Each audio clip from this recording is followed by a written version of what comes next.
and welcome to Song Sparrow Paper Crafts. If you are new here, my name is Susan Fox-Bowen and I am an independent Stampin' Up! Demonstrator in the Dallas-Fort Worth area. I am so glad that you have joined me today for another episode of Terrific Tuesdays. Today we are going to be learning a new technique, so let's get started.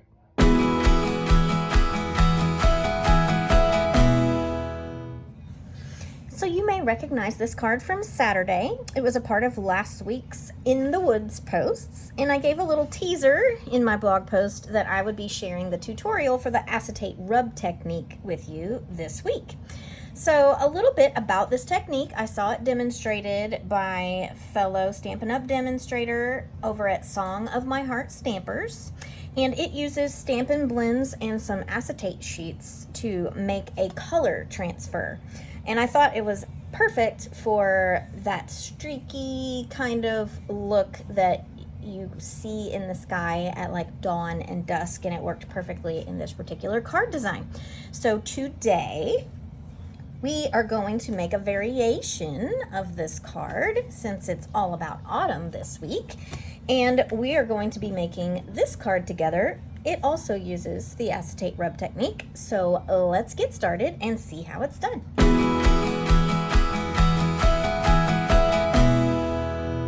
So to get started, let's talk a little bit about what we are going to need in order to make our card today. So I'm keeping it relatively simple here.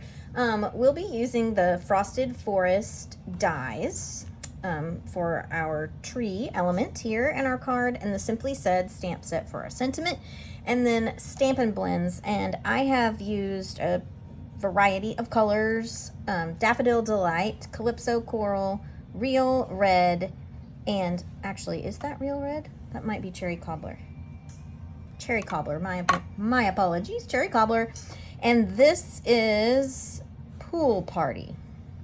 I always have to look because the lightest color just does not look like Pool Party. So we will also be using a few other things here. So our card base is Pretty Peacock, and then some Country Woods, and we'll talk a little bit about this particular piece of paper. We're going to be using some white cardstock, a combination of the oxidized copper paper, and the, what is this? Oh, Season of Elegance Designer Series paper that launches today. We're also going to be using the adhesive backed sheets just to make adhering our treetops a little bit simpler. The sparkles that we have on our card here are Druzy embellishments, and those also released today in the holiday catalog. And of course, you'll need an acetate sheet. And if you don't have one, stop and think for a minute, because you might actually have one hiding in your stash. Check your stamp boxes, because these little pieces of acetate come on the photopolymer stamp sets, and I tend to save them for things like this, where I don't need an acetate sheet that's perfectly flat, not scratched, anything like that. So they're great for this purpose right here. So without further ado, let's get started learning more about this acetate rub technique.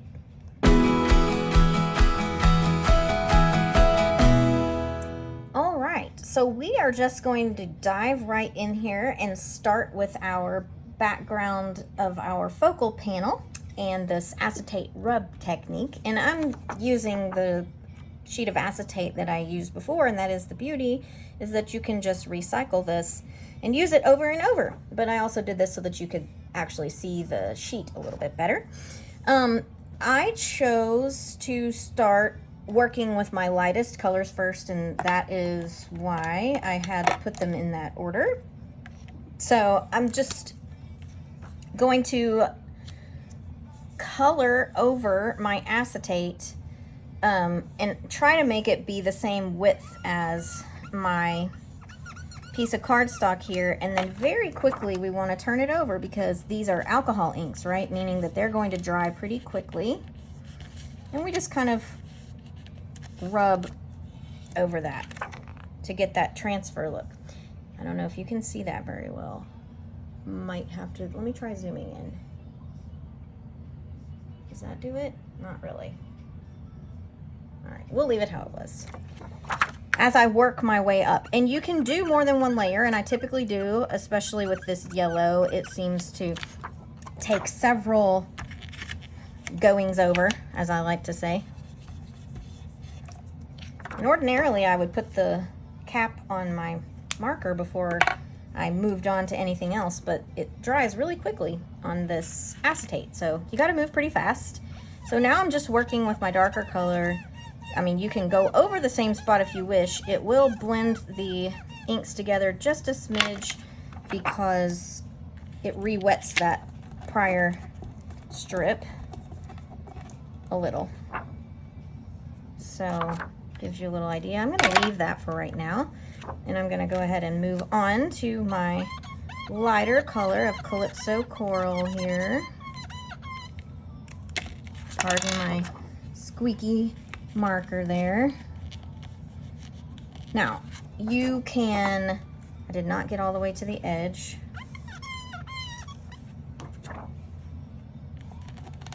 You can just rub over it with your finger, or you can actually kind of rub back and forth with the piece of acetate itself.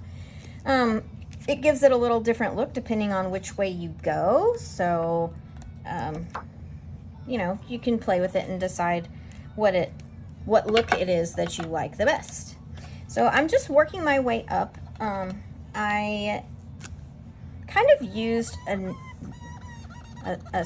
regular dusky sky as my inspiration for color selection, and you know, kind of how it goes. It's a gradient, right? So it works its way up kind of through the rainbow, as we might say here. Yeah, I like that fine. And typically goes up into a bluish green sky, which is why I picked that Pool Party, as it's going to be our top layer. So the red always transfers really well, and I did use the very lightest color of Cherry Cobbler. All right, so you can do a little more overlapping to get a little more blending. And like I mentioned, if you go over a spot where you had some ink residual,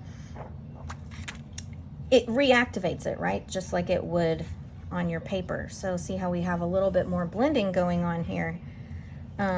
So we may want to do that a little lower down as well. It just kind of depends on what you're looking for. Do you want it to be not very streaky, kind of streaky? I am going to fill in a little bit more on the bottom. I haven't forgotten the top of my panel. Coming back to that in a minute. I kind of want to, I'll just say, fix this down here. Yeah. I like the lighter color, but it really is, the Daffodil Delight, a little harder to get it to cooperate for me. All right. Now we're moving on to the blue. I will tell you, my Pool Party, I don't mix with anything else. I kind of keep it in a section on its own, only because I was afraid that it would maybe pick up another color, and I did not want that. So it's not because I know that it will, it's because I was afraid that it would. So just an FYI there. And this is a very light Pool Party. It's the lightest of the bunch. All right. And I got a little less blue than I did the last time, but that's fine.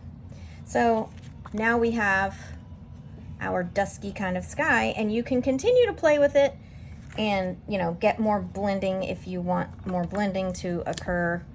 You know, maybe I want a little bit more blue across this line with the red here, so it kind of looks like it's going in a little bit more.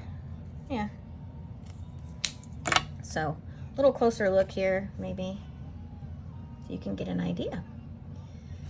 So that is what the acetate rub technique is all about. It's just a neat way to make a kind of background. You could do this with all one color if you wanted. As I mentioned, it dries pretty quickly. So you got to work fast, and you would have to work in pretty small sections if you wanted to work all in one color. So, but it works really great, I think, for this particular background. So now let's build our card here. So we'll pull in some other things. I have my pretty peacock all cut to standard size here and already scored in the center. I just put that in a wet spot. That's what I get for getting out my little cleaning cloth at this point. I know that I want to do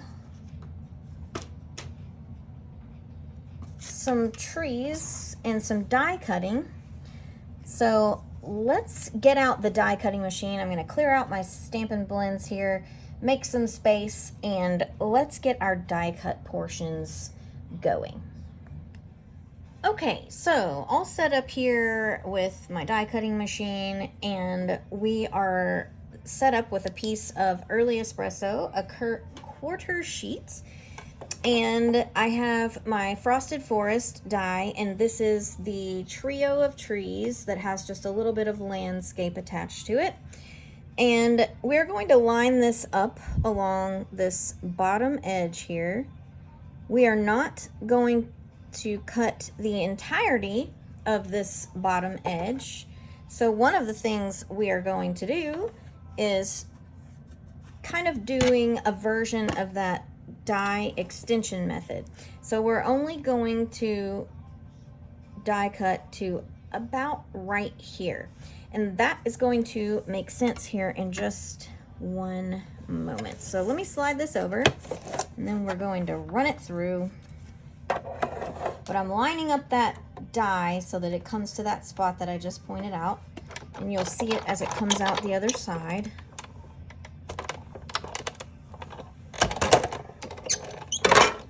So what you can see, as you can see, I just had the edge of my plate come to right there. And so as I am picking this up, you will see what it gives us here. So now we have one set of trees, part of our little landscape there. And what I'm going to do is I'm going to flip this around, because I'm going to repeat this, and it's just easier for me to line this up if I flip it around here. I'm going to repeat this. So not only am I going to flip it around, I'm going to flip that upside down, so that now I'm lining up that edge just like I did on the other side. It's going to give me those 3 trees on the edge and this nice gap in the middle. All right, and then I'm going to repeat the same. I'm only going to put the edge of my die to about right there. So let me get that going here. And of course it moved just a little bit as I went underneath the magnetic part there. All right.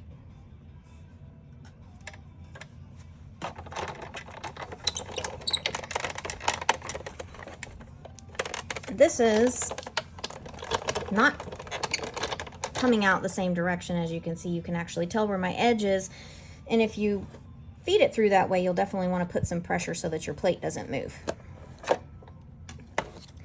So now what we have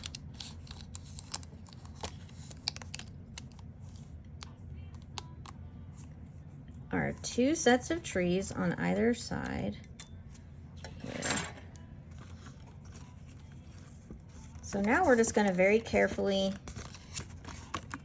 you know, you might have to flip it over. Just do a little wiggle shuffle, as I like to call it sometimes. I'm going to remove this little bit of extra that stayed in between my branches.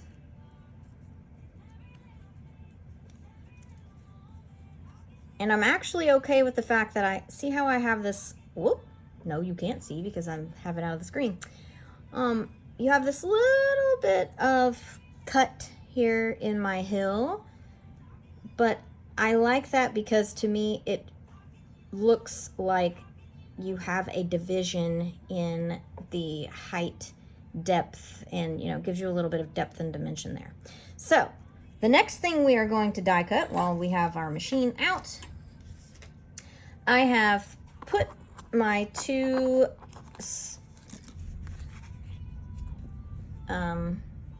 foiled papers on one strip of my adhesive because it's going to make this a lot simpler to adhere. I learned that it's kind of hard to get the glue pin to get everywhere I needed it to in order for it to stick. So ultimately what I want is to have my leaves kind of come over my branches here, and I'm going to have some blank branches. So I am die cutting. I want to be sure I get some gold, but I also want this pretty peacock to be showing. So we're going to start with that end of our sheet first, and we'll go ahead and get it run through here, and then we'll do our other sheet.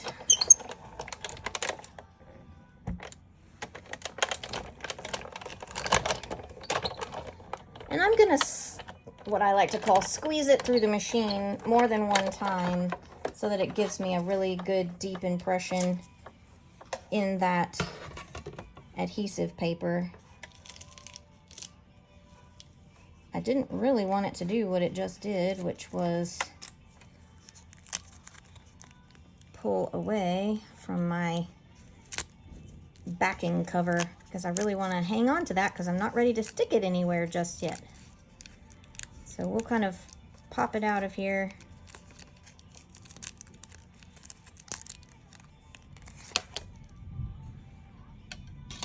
And then we'll move on to our cutting the red side. Best laid plans. How does that saying go? Best laid plans of mice and men often go awry. Something like that. Yeah, that's how I'm feeling today. Because now this has come apart and I don't know where the non-sticky goes. Well, anyway, I'm going to step aside for one moment and get this sorted, and then we'll do the other side. Alright, so now we've got that all sorted out. I have my die all set up on my piece of real red Season of Elegance little piece here. So now we're going to run that through.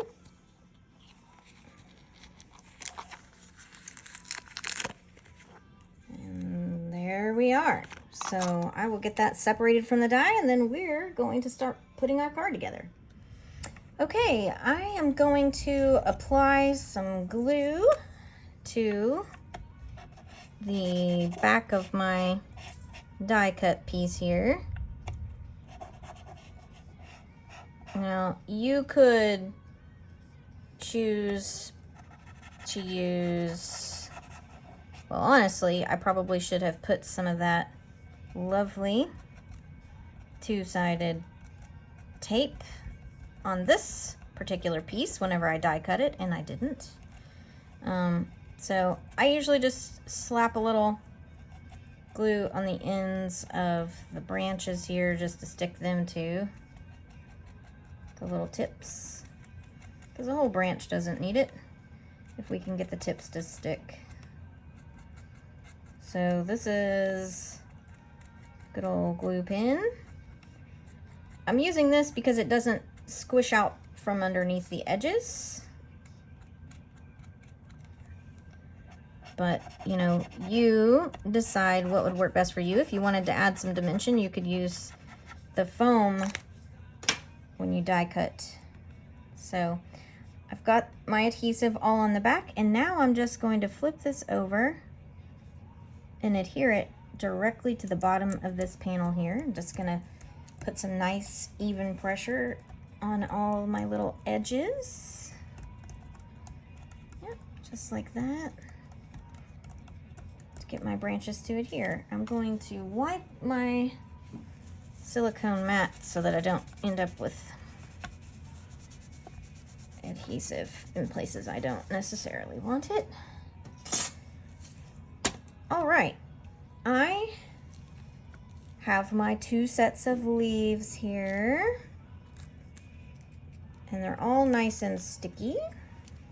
Just take them off the backing, and then I'm just going to kind of move them around till I kind of decide that I've got the kind of limb coverage that I want.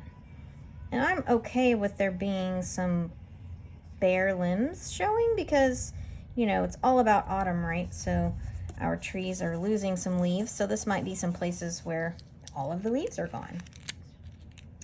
And I liked using this paper that had the gold foiling, the oxidized copper, as well as the Season of Elegance, because it kind of gives that feeling that we've gotten the change. Nope, definitely this way. You know how it feels, at least the leaves in my area, it kind of feels like they're on fire whenever they really start to turn.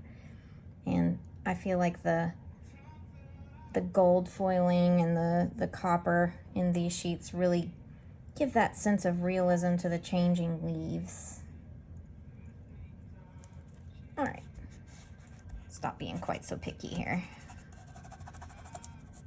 Give a good press all the way around to get my leaves adhered, and so it looks a little something like that. All right, so sometimes I will cut an entire panel of a particular piece of cardstock in order to make a border. But in this case, I decided that I was just going to have strips. So this is a 2" by 5.5" strip of the Country Woods, one of the Country Woods wood grain patterns. And I'm just going to very quickly cut this in half so that I have a 1" strip with, you know, two 1" strips.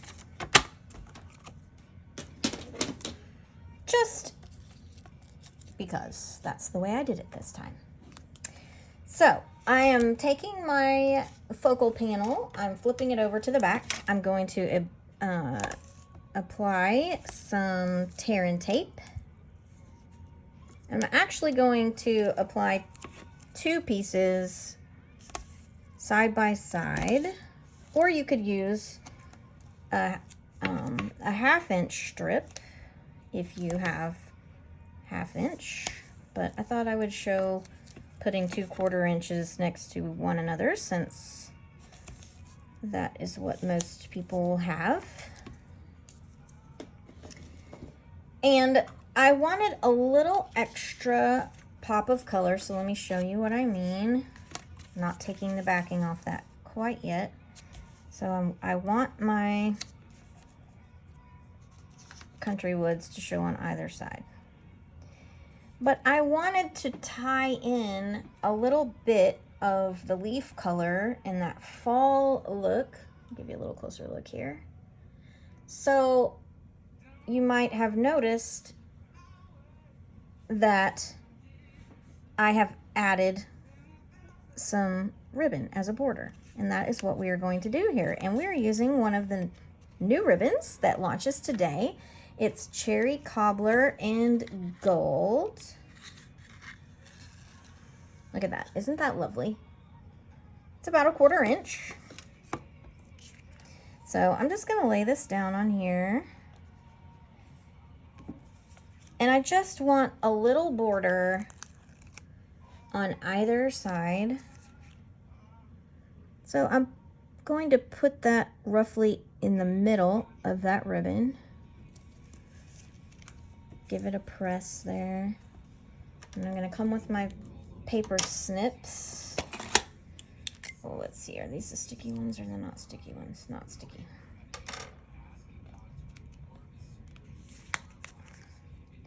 All right, and we'll cut that really quickly.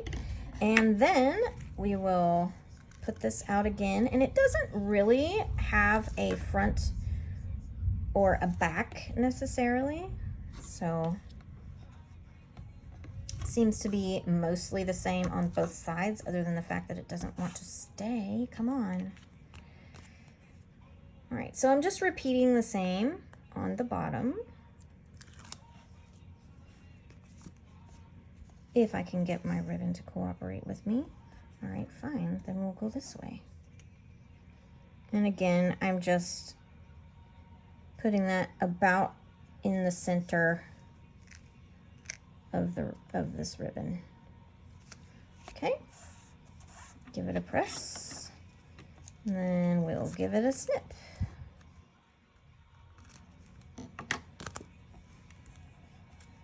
So now we have that little pop of red on that edge. Okay, so just to give you an idea and to kind of get our spacing here, I'm gonna lay this out. And I want about equally as much sticking out there.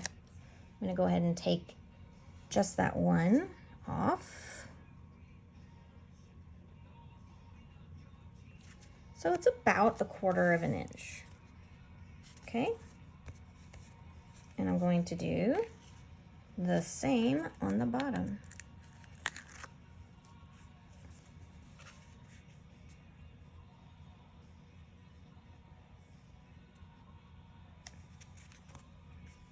All right. So now you can see how you have a bit more, it really brings out the orange and the red in our, dusky sunset here, and really helps it pop and stand out against that wood grain, I think.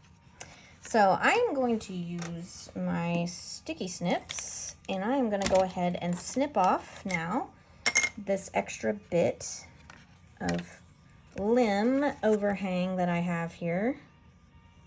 I think I've mentioned this before. I have a pair of snips that I only use for cutting sticky things, and I only clean them periodically. So they're my designated sticky snips, as I like to refer to them. Because if you try to cut ribbon with them, it will stick.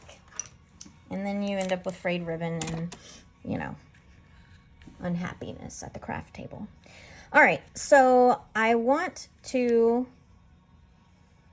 bring this up, and I guess I maybe wasn't eyeballing that quite as well as I did the first time, because I want to leave some space here for my sentiment, which is a really thin little happy birthday sentiment from the Simply Said set. And we are just going to stamp it in Versamark in the center directly onto our card base here. Now, I'm using a dryer sheet.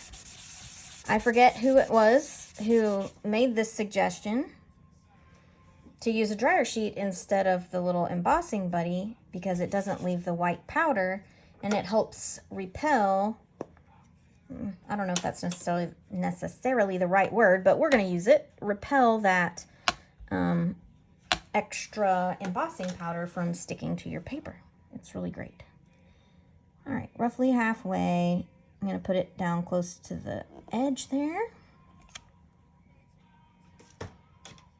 And now I'm going to put my embossing powder on here.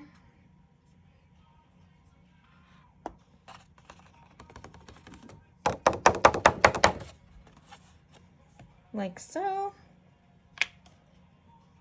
I'm going to get my embossing tool and we'll get it heated up and set.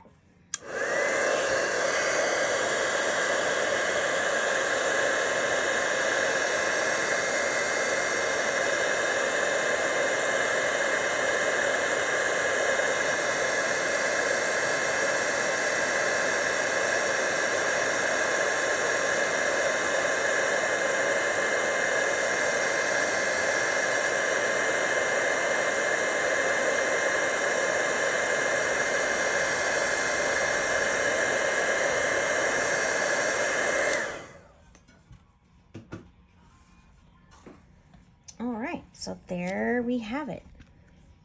Now I am going to hold your horses here. I'm going to adhere this directly to the card base. Can you believe that I have not used a single dimensional on this card?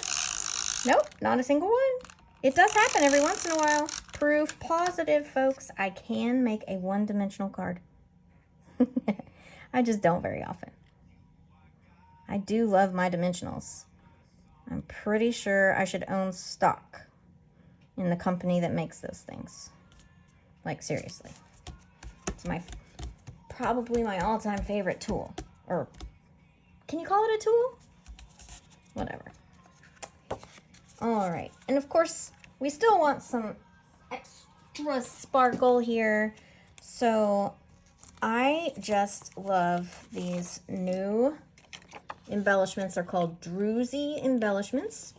The word druzy, in case you want to know, it means gem-filled, basically. Think of them like little geodes. And I don't think that this video really does them justice, but they're so sparkly. They're just so pretty. So, I'm going to add some of these. Nope, that's too big.